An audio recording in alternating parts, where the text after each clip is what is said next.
is oftentimes less light gets to the corners of your image than it does in the middle. And that's known as vignetting, where the corners end up being darker. That's another thing that it's correcting for when you turn on that checkbox. Sometimes I actually like that the corners of my image are darker than the middle because it keeps my attention near the middle of the image instead of out on the edges where I'm exploring all that detail. So you can control if it corrects for that stuff or not. And the way you do is down here with these two sliders. The distortion slider I could turn down to say don't completely correct for the fisheye. If you bring it all the way down, it'll leave the fisheye effect intact, but it'll do the other kind of corrections, like making sure the corners aren't overly dark. I can also move the distortion up higher than the middle and kind of get a reverse effect, which can look kind of crazy with images like this one. If I go over to the manual tab where we were earlier, do you remember that's where I found a choice called scale, which just made the image smaller so I could see all of it? I bring it down, you can see it just did a reverse fisheye in this. So you could do it for creative effect if you wanted to just get a really weird looking picture. But by the time it distorts it that much, you're going to get a really soft image out on the edges. It's only going to be near the middle where it's at all sharp. Could be kind of interesting though if you want your attention to be drawn to the middle. If you would like the corners of your image to remain dark, if they were dark to begin with, and you don't want it to correct for it, you could take the vignetting slider and turn it all the way down and say don't compensate for it. In this particular image, I don't think you would notice that because you're not seeing what used to be the corners of the image right now. When it corrects for a fisheye lens, if I turn off both corrections, then you might see.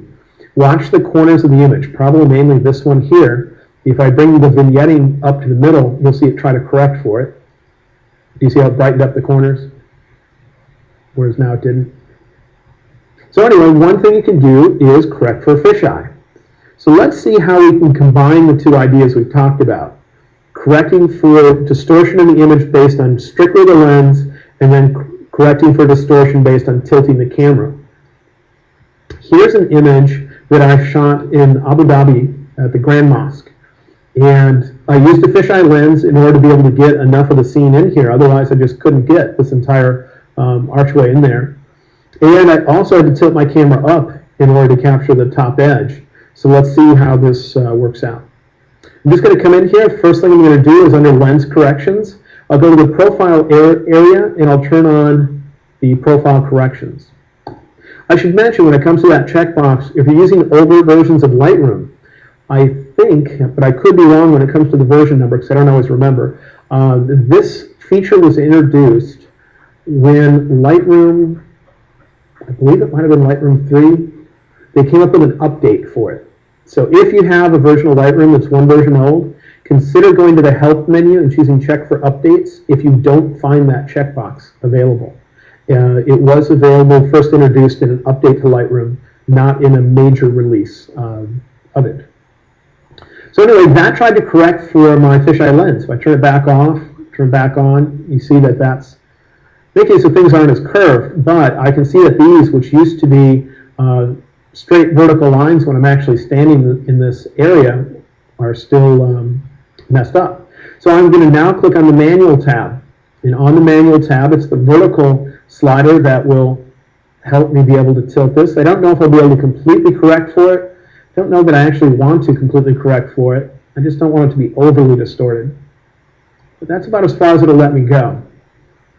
I could always save this image as a TIFF or a JPEG or some other file format, import it back into Lightroom. It won't know that it's ever been adjusted before, and then I can go back to the manual choice and lower it even more because it would start off at 0 again. So just you can cheat. Problem right now is that the top of the image is being cut off, so that's why I'm going to go over here to the choice called Scale and scale it down until I can see either the whole image, which looks kind of weird, or at least just the part I want to use. Maybe from there. But now if I look at this when the grid is on there, if you look at the base of the wall that's here, this line that goes across this area here and the opposite side, when the grid was showing up, it looks like it's at an angle. Doesn't it look like the right side of the photograph is higher than the left side? I don't know if you can see that or not, but the space between